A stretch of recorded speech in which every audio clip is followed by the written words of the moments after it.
బయటికి వస్తున్న పోల్స్ ప్రకారం అయితే సుమారు ఒక 60 సీట్లు మాత్రమే వస్తాయి, మిగతా అంతా కొంచెం కష్టమే అని చెప్పేసి బయట వినిపిస్తుంది. 7 కార్పొరేషన్లో అవుట్ ఆఫ్ 7లో 7 క్లీన్ స్వీప్ చేయబోతా ఉంది కాంగ్రెస్ పార్టీ. ఈ 116 మున్సిపాలిటీలలో దాదాపు 90కి పైన సర్వే పోల్స్ అయితే మరి 60 సీట్లు మాత్రమే వస్తాయని వేరు రకంగా చెప్తున్నారు. మొన్న జరిగినటువంటి జూబ్లీహిల్స్ ఎలక్షన్లో కూడా అందరు ఏం చెప్పారు, ఓడిపోతుంది అని చెప్పారు. ఇంతకుముందు సీఎం రేవంత్ రెడ్డి గారు కూడా చెప్పారు, జూబ్లీహిల్స్ ఎమ్మెల్యే టైంలో కూడా కాంగ్రెస్ అంటే ముస్లిం అంటే కాంగ్రెస్. మరి ఆ నినాదంతోనే ఇప్పుడు మున్సిపల్లో కూడా అడుగు పెట్టారనుకోవచ్చా? నా మున్సిపాలిటీలు అందరినీ గెలిపించండి అడుగుతున్నారు. ముక్కాలే కాలు, మేము కూడా అదే కోరుకుంటున్నాం, ముస్లింలో కాలు మొక్కాలి. హైదరాబాద్ తెలంగాణలో గుళ్ళ మీద జరిగిన దాడుల గురించి కానీ, కాంగ్రెస్ అధికారంలో ఉన్నప్పుడు మాత్రమే ఇలాంటివి జరుగుతున్నాయనే దాని గురించి మీరు ఏం చెప్తారు? ఎవరు కూడా గుడిల పైన దాడి చేయమని ఏ మూర్ఖుడు చెప్పాడు. ఇవాళ వచ్చేసి గుళ్ళ పైన దాడులు చేపించినాడు ఎవడో చార్మినార్కి ఎక్కి ఉరి తీపిస్తాం వాళ్ళని. మేము పవిత్రమైన శ్రీశైలం క్షేత్రంలో శివస్వాములని గొడ్డును కొట్టినట్టు కొట్టారండి. ఇదేనా డబుల్ ఇంజన్ సర్కార్ అంటే? మరి పవన్ కళ్యాణ్ ఏం చేస్తూ ఉన్నారు? అందరికీ నమస్తే, వెల్కమ్ టు వ్యూహం మీడియా. నేను మీ చాణక్య. మున్సిపల్ ఎలక్షన్స్ల సమరం ముగిసింది అండ్ ఇంకా రిజల్ట్స్ రావడమే తర్వాయి. అండ్ ఇప్పటి వరకు జరిగిన మున్సిపల్ పోర్లో కూడా 116 మున్సిపాలిటీ మరియు 7 కార్పొరేషన్స్లో ఎవరు జెండా పాతారు. అండ్ మెయిన్గా ఇందులో మానిటరింగ్ కమిటీ మెంబర్గా కాంగ్రెస్ ఏర్పాటు చేసిన దాంట్లో మెంబర్గా కూడా ఉంటూ అండ్ దీనికి సంబంధించి అహర్నిశలు కష్టపడి కాంగ్రెస్ పార్టీని గెలిపించబోతున్నామని చెప్పి మరి ఘంటాపదంగా చెప్తూ ఉన్న మరి ఏఐసిసి నేషనల్ కన్వీనర్ బిజు శత్రురావు గారు ఇప్పుడు మనతో పాటున్నారు. మరి సర్వేల ప్రకారం వింటూ ఉంటే కాంగ్రెస్ పార్టీకి తక్కువ వస్తాయంటున్నారు, కానీ శత్రురావు గారు మాత్రం మేము కష్టపడిన దానికి ఫలితం చాలా ఎక్కువగా ఉండబోతుంది, కాంగ్రెస్ ఈసారి మున్సిపాలిటీస్లో కూడా జెండా పాతేంగి అంటున్నారు. మరి ఆయన మాటల్లో ఈ ముందు అడిగి తెలుసుకుందాం. నమస్తే శత్రు గారు. నమస్కారం. మున్సిపల్ సమరం అయితే ముగిసింది, మరి ఏంటి అసలు ఆల్రెడీ బయటికి వస్తున్న పోల్స్ ప్రకారం అయితే సుమారు ఒక 60 సీట్లు మాత్రమే వస్తాయి, మిగతా అంతా కొంచెం కష్టమే అని చెప్పేసి బయట వినిపిస్తుంది. మరి దాని గురించి మీరేమంటారు? లేదు, మేము గ్రౌండ్ లెవెల్లో వర్క్ చేసాం. మా కాంగ్రెస్ పార్టీ నుంచి మున్సిపల్ ఈ మానిటరింగ్ కమిటీ అని ఒకటి, దానివల్ల 116 మున్సిపల్ ఏరియాలో కానీ తర్వాత 7 కార్పొరేషన్స్ ఏరియాలో కానీ మా యొక్క కోఆర్డినేటర్స్ని నియమించింది. వాళ్ళతో మేము బిట్ టు బిట్ అంటే మినిట్ టు మినిట్ మానిటరింగ్ చేస్తూ, అలాగే అక్కడ ఉన్నటువంటి జనాల నాడిని కూడా సర్వేల ద్వారా తెలుసుకొని మేము ఒక అంచనాకు వచ్చాం. దాదాపు 90% సీట్లు మేము గెలవబోతా ఉన్నాం. 7 కార్పొరేషన్లలో దాదాపు 7 కార్పొరేషన్లు క్లీన్ స్వీప్ చేయబోతుంది కాంగ్రెస్ పార్టీ. సర్వే పోల్స్ అయితే మరి 60 సీట్లు మాత్రమే వస్తాయని వేరు రకంగా చెప్తున్నారు. మొన్న జరిగినటువంటి జూబ్లీహిల్స్ ఎలక్షన్లో కూడా అందరు ఏం చెప్పారు, ఓడిపోతుంది అని చెప్పారు. అంతకుముందుకు జరిగినటువంటి ఎంపీ ఎలక్షన్లో కూడా అసలు కాంగ్రెస్కి సీట్లు రావు, బీజేపీకి వస్తుంది అన్నారు, బీఆర్ఎస్కి వస్తుంది. బీఆర్ఎస్ గుండు సున్నయింది. సర్వే ఇప్పుడు ఎన్నో సర్వేలు వస్తుంటాయి పోతూ ఉంటాయి. మేము గ్రౌండ్లో ఉన్నటువంటి నాయకులము, మాకు అక్కడ లోకల్ పరిస్థితులు తెలుసు కాబట్టి ఉన్నదే మీకు చెప్తాం, లేనిది చెప్పాం కదా. 7 కార్పొరేషన్లో అవుట్ ఆఫ్ 7లో 7 క్లీన్ స్వీప్ చేయబోతా ఉంది కాంగ్రెస్ పార్టీ. ఓకే. తర్వాత ఈ 116 మున్సిపాలిటీలలో దాదాపు 90కి పైన కాంగ్రెస్ పార్టీ గెలవబోతుంది. 90కి పైగా? ఎస్. అంతో ఇంతో బీజేపీకి కొంచెం స్థానము అక్కడ ఇక్కడ. అది కూడా ఎందుకు ఇస్తున్నారు వాళ్ళంటే, బీజేపీ బీఆర్ఎస్ సిండికేట్ అయినాయి. బీఆర్ఎస్ పార్టీ అభ్యర్థికి బీజేపీ బీఫామ్స్ ఇస్తుందండి. ఎంత ఘోరంగా! కవితని, నిజంగా కవిత గారిని అప్రిషియేట్ చేయాలి మనం. ఆమెకి విషయం తెలిసే మేబీ బయటకు వచ్చిందొచ్చు, ఆమె బహాటం కూడా చెప్తా ఉంది. రియల్లీ ఐ అప్రిషియేట్ కవిత గారు. ఎందుకంటే ఏంది ఇది, మతతత్వ పార్టీ తోటి బీఆర్ఎస్ పార్టీ కుమ్ము కావడం ఏంది? బీఆర్ఎస్ కార్పొరేటర్లకు అక్కడ కౌన్సిలర్లకు బీజేపీ డిసైడ్ చేసి బీజేపీ ఇస్తుంది బీఫామ్స్. దీన్ని ప్రజలు గమనించారు కాబట్టే ఇవాళ కాంగ్రెస్ పార్టీకి ఇంత పట్టం కడతా ఉన్నారు. మీరు మానిటరింగ్ కమిటీ మెంబర్గా కూడా పనిచేశారు, మరి దానికి సంబంధించి ఎలాంటి రిపోర్ట్స్ వచ్చాయంటే మీరు సుమారు 90% కాంగ్రెస్ గెలుస్తుంది అని అంటున్నారు కదా, మరి దీన్ని ఎలా తీసుకోవాలి, అసలు నమ్మచ్చంటారా? మీరు రేపు చూస్తారు కదా, మీరు రేపు 13 తారీఖున వచ్చినప్పుడు రిజల్ట్స్ చూడండి. ఖచ్చితంగా కాంగ్రెస్ పార్టీ 90% గెలవబోతూ ఉంది. ఓకే. ఎస్. తర్వాత ఈ బీఆర్ఎస్ బీజేపీ కుమ్మక్కైన వల్ల బీఆర్ఎస్కి అయితే చాలా నష్టం జరగబోతోంది. ప్రజలకు తెలిసిపోయింది. ఒక ఉద్యమ పార్టీ అనేటువంటి పార్టీ బీజేపీ చేతిలో కీలుబొమ్మ అయిపోయింది. బీజేపీది ఏం పని అండి? సరే, ఈ ఎలక్షన్స్ పక్కన పెడదాం, మా కాంగ్రెస్ గెలుస్తుంది. మేము నిరంతరం అన్ని వర్గాలకు అన్ని మతాలకు పనిచేసినటువంటి పార్టీ కాంగ్రెస్ పార్టీ. ఇంతకుముందు సీఎం రేవంత్ రెడ్డి గారు కూడా చెప్పారు, జూబ్లీహిల్స్ ఎమ్మెల్యే టైంలో కూడా కాంగ్రెస్ అంటే ముస్లిం, ముస్లిం అంటే కాంగ్రెస్. మరి ఆ నినాదంతోనే ఇప్పుడు మున్సిపల్లో కూడా అడుగు పెట్టారనుకోవచ్చా? లేదండి, ఒక చిన్న విషయం చెప్తాను. కాంగ్రెస్ అనేది అన్ని వర్గాలను కలుపుకొని పోతుంది. కేవలం ముస్లిమ్స్ అని కాదు, ముస్లిమ్స్, క్రిస్టియన్స్, సిక్, సాయి, హిందూస్ అందరినీ, మెజార్టీగా హిందూస్ ఉన్నాం, కరెక్టే, అది తప్పు లేదు. అన్ని వర్గాలని ఇప్పుడు కాదు, స్వాతంత్రం వచ్చినప్పటి నుంచి కాంగ్రెస్ పార్టీ ఐడియాలజీ అది, ఎక్కడ తేడా రాలేదు. ఇవాళ తేడా వచ్చింది బీజేపీ వాళ్ళకు. అది ఎలా అంటే చెప్తాను. కామారెడ్డి ఎమ్మెల్యే ఇవాళ మున్సిపల్ ఎలక్షన్లో ఇంటింటికి వెళ్ళి మీ కాలు మొక్తాను, నేను ముస్లింలకు యాంటీగాను, నా మున్సిపాలిటీలు అందరినీ గెలిపించండి అడుగుతున్నారు. మొక్కాలే కాలు, మేము కూడా అదే కోరుకుంటున్నాం. ముస్లింల కాలు మొక్కాలి, తప్పు లేదు. హిందువుల కాలు మొక్కాలి, క్రిస్టియన్ల కాలు మొక్కాలి. ఇవాళ ఓట్స్ వచ్చినాయి, ఓటింగ్ వచ్చిందని చెప్పేసి ఇవాళ మీరు కాలు మొక్కుతూ ఉన్నారు. తర్వాత వాళ్ళని టెర్రరిస్టులు అంటారు, తర్వాత వాళ్ళని మీరు దొంగలు అంటారు, వాళ్ళ భారతదేశం నష్టం. మరి అటువంటప్పుడు ఇగో చూడండి లేటెస్ట్ వీడియో. अस्सलाम वालेकुम मेरे भाई बहनों, अपना बारे में कुछ बताना चाह रहा हूँ। मैं ये कामारेड्डी आवाम के एमएलए हूँ, एक धर्म का नहीं तो एक रिलीजन का, एक कास्ट का एमएलए नहीं हूँ। मैं 60,000 वोट से जिए तो भी मैं 60,000 आदमी को एमएलए नहीं हूँ, पूरा मिलके 2,60,000 ఓటర్ కా ముస్లిమ్స్ని అవసరానికి వాడుకునేటువంటి వాళ్ళు బీజేపీ వాళ్ళు.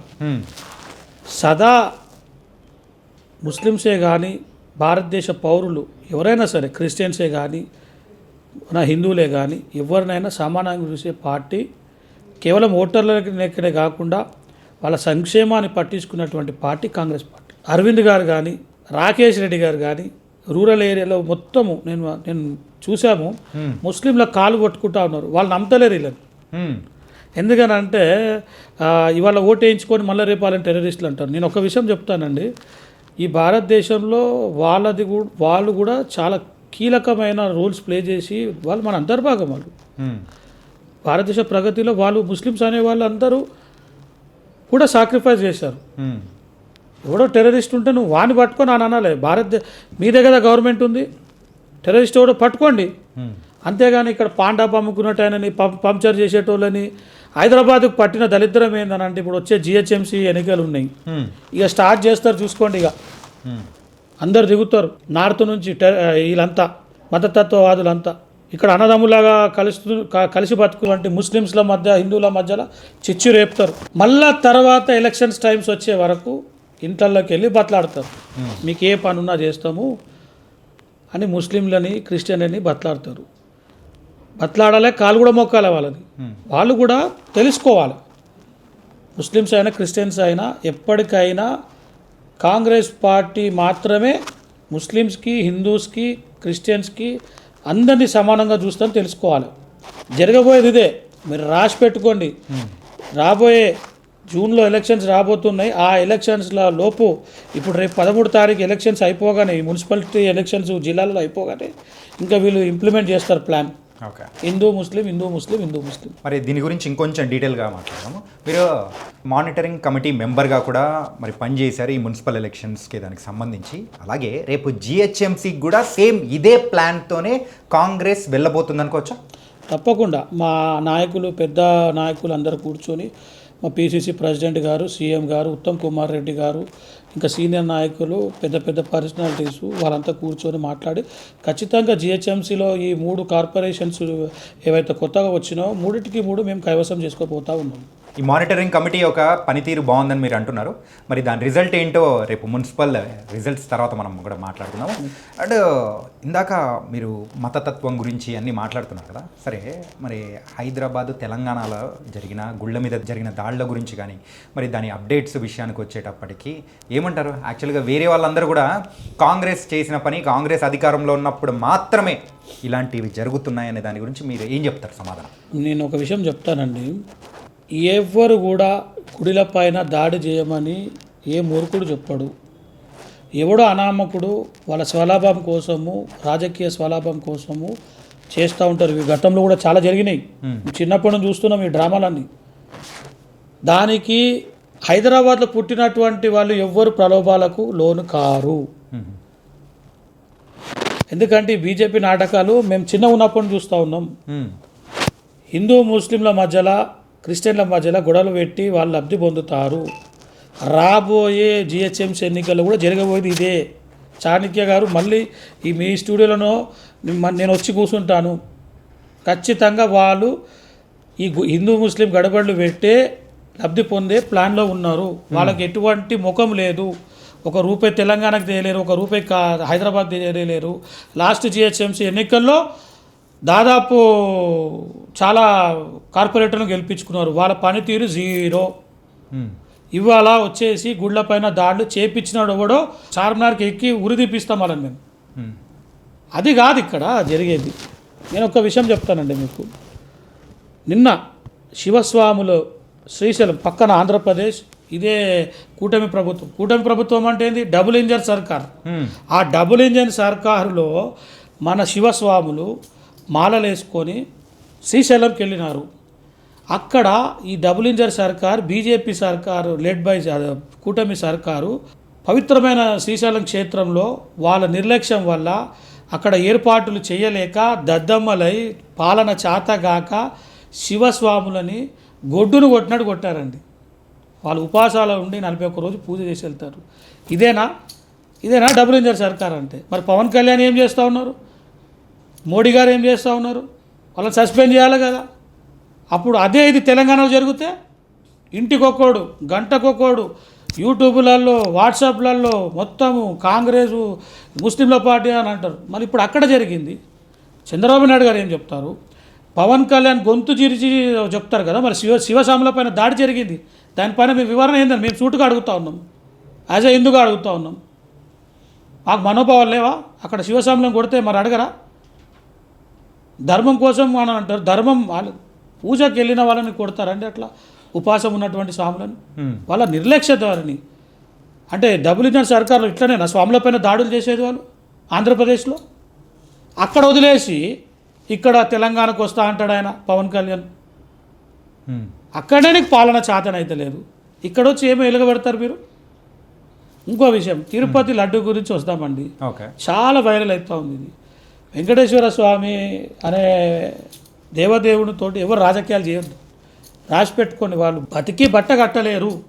ఎందుకంటే లడ్డూ పైన రాజకీయం చేశారు. If it is correct, arrest him. Jagan arrest చేయండి. మీరే మీ బీజేపీ టీడీపీ కలిసి అక్కడ కూటమి, జనసేన కలిపి కూటమి డబుల్ ఇంజన్ సర్కార్ నడుపుతూ ఉన్నారు. మీ కూటమి వాళ్ళే ఒక నిందన వేసిరు అక్కడ. వేసిన తర్వాత మళ్ళీ మీ సెంట్రల్ గవర్నమెంట్ మీరిద్దరు డబుల్ ఇంజన్ అయితే ఆ జగన్ గారు ఒక చెత్త డబ్బాది. అప్పుడు బీజేపీ ప్రభుత్వం ఉన్నప్పుడు ఇదే జగన్ గారు సెంట్రల్ గవర్నమెంట్ సపోర్ట్ చేసిండు. ఇప్పుడు చంద్రబాబు నాయుడు గారికి సపోర్ట్ చేస్తూ ఉన్నారు. మీరు కొట్లాడుకొని దేవుని ఎందుకు లాగుతారా వాళ్ళకు? ఇక్కడ కంప్లైంట్ చేసింది డబుల్ ఇంజన్ సర్కార్, మళ్ళీ అక్కడ ఏం కలవలేదని చెప్పింది డబుల్ ఇంజన్ సర్కార్. లడ్డూలో ఏం కలవలేదు అని చెప్పేసి అక్కడ ల్యాబ్లో నుంచి ఇచ్చింది కూడా సెంట్రల్ గవర్నమెంటే కదా. అంటే దేవుని సాక్షాత్తు వెంకటేశ్వర స్వామిని కూడా వీళ్ళు వదులుతలేరు రాజకీయంలో. అంటే మతతత్వ రాజకీయాలు చేసేది బీజేపీ అంటారు. 100% అండి. బీజేపీతో పాటు ఎన్డీఏలో ఉన్నటువంటి అన్ని పార్టీలు చేస్తూ ఉన్నాయి. ముసుగులో గుద్దులాటలాగా మరి అయితే మతతత్వ రాజకీయాలు చేస్తున్నది వాళ్ళు మరి అని చెప్పేసి మీరైతే క్లారిటీగా చెప్తూ ఉన్నారు. కానీ అలాంటిది ప్రజలు ఎంతవరకు నమ్ముతారు?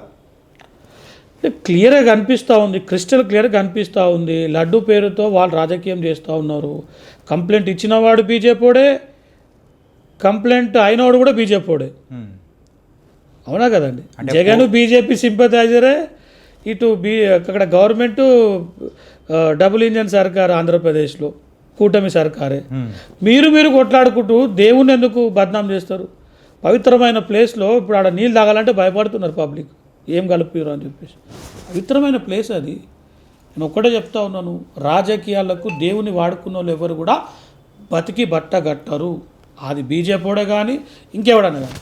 గత 2 నెలలుగా తెలంగాణ రాజకీయాన్ని చూస్తూ ఉంటే ప్రజల దగ్గర నుంచి వినిపిస్తున్న మాట ఏంటంటే, నాయకులు మాట్లాడాల్సిన మాటలు ఇదేనా అంటే, పోలీస్ అధికారులపైన అయినా కానీ, ప్రతిపక్ష పార్టీలపైన అయినా కానీ, ప్రభుత్వాలపైన అయినా కానీ ఒకరినొకరు విమర్శించుకోవడంలో ఆ యూజ్ చేసే లాంగ్వేజ్ అంటే బూతులు ఎక్కువగా మాట్లాడడం అనేది ఎంతవరకు కరెక్ట్?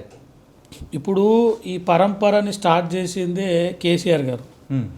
ఒక ముఖ్యమంత్రి హోదాలో ఉండి ఆయన బూతులు నేర్పించిండు వాళ్ళ క్యాడర్కి. అదే ఇన్స్పిరేషన్తో ఇవాళ కేటీఆర్ గారు కానీ, హరీష్ రావు గారు కానీ, ఇంకోటి ఆయన జీవన్ రెడ్డి గారు ఏంటంటే ఆయన ఆర్మూర్ పాండు అంటారంట. ఆయన పేరు ఎన్నో పేర్లు ఉన్నాయి, ఆయనకు పార్కాయత్ పాండు అని చెప్పేసి ఎన్నో పేర్లు ఉన్నాయి. సో నేను ఆయన అవన్నిట్లో పోదాల్చుకోలేను. ఒక మంచి పేరున్నటువంటి సజ్జనార్ గారు, టోటల్ ఇండియాలోనే పెద్ద పేరు ఐపీఎస్లో. సో సజ్జనార్ గారిని చాలా తీవ్రమైన పదజలంతో తిట్టడం జరిగింది జీవన్ రెడ్డి గారు. ఆయన ఎమ్మెల్యేగా చేసిండు, తర్వాత కీలకమైన పదవులు చేసిండు.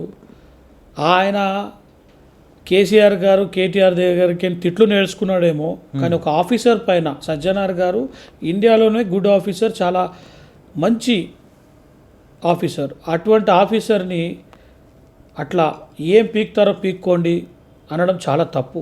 మళ్ళీ ఒకసారి అన్నాడు బై మిస్టేక్ అంటే అనుకోవచ్చు, మళ్ళీ నిన్న అదే వర్డ్స్ యూజ్ చేశారు. అతని పైన కఠినమైన చర్యలు తీసుకోవాలని చెప్పేసి మా కాంగ్రెస్ పార్టీ తరఫున నేను డిమాండ్ చేస్తూ ఉన్నాను. దీనిపైన త్వరలో డీజీపీ గారిని కూడా కలవబోతూ ఉన్నాను. ఓకే, కానీ రాజకీయ నాయకులు కూడా అంటే ప్రతిపక్షంలో ఉన్న బీఆర్ఎస్ వాళ్ళు నాయకులు మాట్లాడుతున్నారని చెప్పేసి కాంగ్రెస్ నాయకులు కూడా ఈ కైండ్ ఆఫ్ లాంగ్వేజ్ అనేది యూజ్ చేయడం స్టార్ట్ చేస్తున్నారు అనుకోవచ్చా?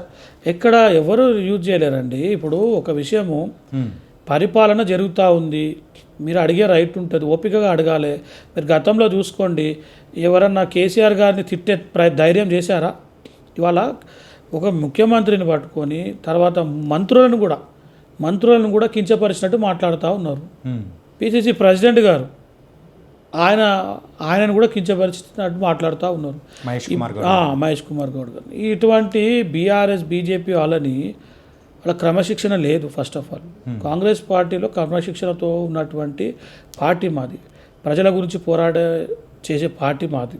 కుళ్ళు కుతంత్రాలతో ఇష్టం వచ్చినట్టు మొన్న ముఖ్యమంత్రి గారిని తిట్టారు. దాని తర్వాత ఉత్తమ్ కుమార్ రెడ్డి గారికి నీళ్ళపైన అవగాహన లేదని చెప్పి హరీష్ రావు గారు వీళ్ళందరూ మాట్లాడుతున్నారు. నేను అడుగుతా ఉన్నాను హరీష్ రావు గారిని, తర్వాత కేసీఆర్ గారిని. ఉత్తమ్ కుమార్ రెడ్డి అనే వ్యక్తి మంచి ఎడ్యుకేటెడ్, ఆయన ప్రొఫైల్ వేరు, ఆయన స్టైల్ వేరు. ఆయన వచ్చిన తర్వాతనే ఇరిగేషన్ ప్రాజెక్టులని అన్నింటినీ ఒక లెవెల్లో వాటిని ప్రాజెక్ట్స్ని ముందుకు తీసుకెళ్తా ఉన్నాడు. అది గతంలో హరీష్ రావు గారు కేసీఆర్ గారు చేసినటువంటి తప్పులని అసలు వేరే గవర్నమెంట్ ఉంటే వాళ్ళని అసలు వదలకపోయేది. ఇవాళ మా కాంగ్రెస్ పార్టీ గవర్నమెంట్ పనికి మాత్రమే ప్రిఫరెన్స్ ఇస్తుంది, పగలకు ప్రతీకాలకు కాదు. ఇరిగేషన్ని ఒక గాడిలో పెడుతున్నటువంటి ఉత్తమ్ కుమార్ రెడ్డి గారి పైన అనుచిత వాక్యాలు చేయకూడదు. ఆయన ఒక రిటైర్డ్ ఆర్మీ పర్సన్, ఒక హై ప్రొఫైల్ మనిషి. చిల్లర మాటలు అటువంటి చిల్లర చేష్టలలో ఆయన ఇన్వాల్వ్, అంటే ఆయన కష్టపడి హరీష్ రావు అటువంటి చిల్లరగానం కేర్ చేయడు. ఆయన మన లెవెల్ వేరు, హరీష్ రావు లెవెల్ వేరు. హరీష్ రావు ఏంది, ఆయన తెలుసు పుల్లల డబ్బి క్యాండిడేట్. ఆయన అదే అంటున్నాను, వాళ్ళ నాయకుడు కేసీఆర్ గారు డిసిప్లిన్ నేర్పకనే వాళ్ళు ఇలా తయారయ్యారు. వాళ్ళ బిడ్డ కూడా ఇప్పుడు బయటకు వచ్చి అందరిని ఇష్టం వచ్చినట్టు తిరుగుతూ ఉంది. సో మా పార్టీ మాకొక సిద్ధాంతం ఉంది, మేము అందరినీ మర్యాదిస్తూ వెళ్తూ ఉంటాము. బీఆర్ఎస్ పార్టీ దుమ్ము మన్ను పోస్తూ ముందుకు వెళ్తాము.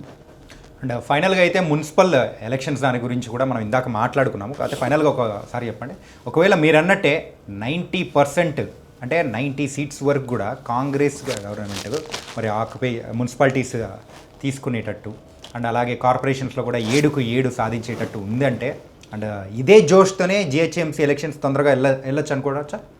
100% వెళ్తుంది. తొందర ఏముంది, ఇప్పుడు 3 కార్పొరేషన్స్ అయినాయి. ఓకే, ఇప్పుడు వచ్చిన రిజల్ట్ తర్వాత మీరు చూడండి, కాంగ్రెస్కి పట్టం కట్టబోతూ ఉన్నారు. కాంగ్రెస్ని రాబోయే 10 ఏళ్ళు కూడా కాంగ్రెసే ఉంటుంది. జిహెచ్ఎంసీ అనేది చాలా చిన్న ఎలక్షన్ రాబోయేది.